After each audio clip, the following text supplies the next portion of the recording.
des capitaux souvent nourrit le terrorisme international. Et nous savons qu'aujourd'hui, aucun État n'est à l'abri. Donc prendre en charge effectivement ces éléments, c'est œuvrer pour la stabilité de ce pays-là. Et le Sénégal a effectivement pris le taureau par les cornes. Et comme j'ai voulu dire à l'entame de mon propos, des recommandations avaient été faites pour le Sénégal. Avant que je ne vienne ici, nous nous sommes assurés qu'effectivement ces recommandations avaient été accomplies. Et donc c'est pour vous dire que votre pays, notre pays, est bien dans son rôle, comme d'habitude. Et que nous, les engagements que nous avions pris, nous sommes en train de les respecter. Et pour l'essentiel, nous les avons déjà respectés. Il faut faire la part des choses. Nous sommes ici dans le cadre de blanchiment des capitaux et de financement du terrorisme. Ce qui se passe au niveau effectivement des juridictions sénégalaises n'a rien à voir avec ça. Cela ne dépend pas effectivement du GIABA. Ce qui dépend, ce que je peux vous dire en tant qu'acteur de la justice, d'abord de façon professionnelle, pour avoir été avocat d'affaires, c'est que à chaque fois que la justice sénégalaise a été saisie d'un dossier, la justice sénégalaise a traité ce dossier de façon correcte.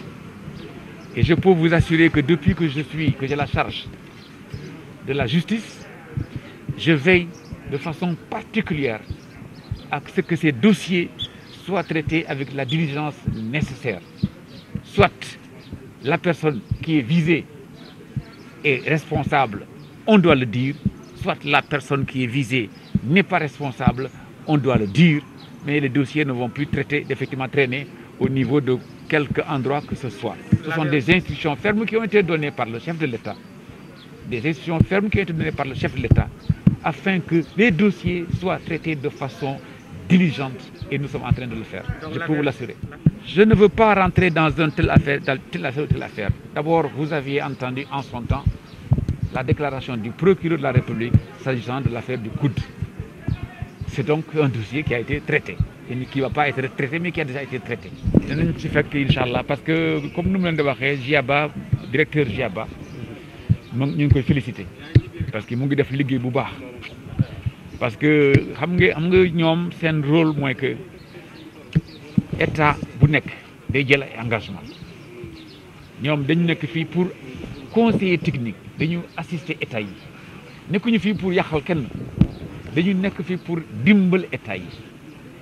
État bu nekk ñun par exemple le Sénégal dernier rapport bi dañuy doxoon ay recommandations vérifier nañu que suñu recommandation ju mu ñëw Sénégal def nañu recommandation dernier benn recommandation moo ci des te recommandation boobu mu ngi nekk au niveau du secrétaire général du gouvernement, parce que am na ay lois yoo xam ne code pénal et code de procédure pénale dañu war a changer. te loolu c'est pour vous dire que ñun Sénégal à chaque fois bu ñu jotee ay instructions, parce que ñun ñooy engagé suñu bopp, ñoo engagé boo engagé sa bopp boo nanga dugg ci benn structure boobu boo xam ne dafay ñëw di la dimbal, bu la waxee ne effectivement lii boo ko defee dana baax pour yow, mais dana baax en même temps pour ñeneen état yi ko posé CEDEAO yi, ñun dañ ci sawar systématiquement à chaque fois bu ñu amee yooyu recommandation dañ ci taxaw pour que defar ko effectivement ba mu gën a rafete possible, parce que suñu intérêt la te intérêt ñeneen état yi la.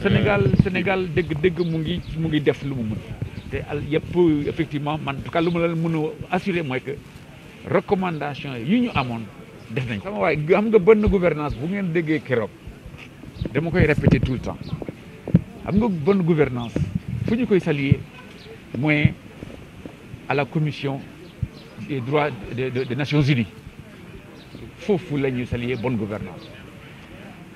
Gis ngeen ne keroog Sénégal résultat am foofu candidat Sénégal la ñu bu élection amee foofu Sénégal moo am meilleur résultat te candidat yi foofu Sénégal moo fa nekkoon paix, Sénégal moo nekkoon devant la France, Sénégal moo nekkoon devant les États-Unis, Sénégal moo nekkoon devant tous les États africains. Am nañu foofu une moyenne 188 votants sur 190 te xam nga ñooñu forum boobu bu joxee note boobu Sénégal dafa ne signifié na que ne effectivement Sénégal bonne gouvernance fii la ñu koy appliquer ñëpp en tout cas Nations Unies ñëpp dañuy féliciter Sénégal dañ ci waroon kontaan dëgg dañ ci waroon kontaan parce que boo demee Nations Unies nga porté sa candidat xam nga ne kooku ku amul bonne gouvernance dafa jaar mais ñun ñoo am meilleur résultat dama bëggoon ngeen xam loolu te dama bëggoon ngeen dimbal Sénégal ci vulgariser information yooyu parce que bu ñu demee ci Nations Unies ñu am mention boobu Sénégal am meilleur résultat journalistes yi ak dëgg dañ ci waroon taxaw pour ñëpp xam ko pour ñu kontaan ci parce que loolu dafa woon nekk effectivement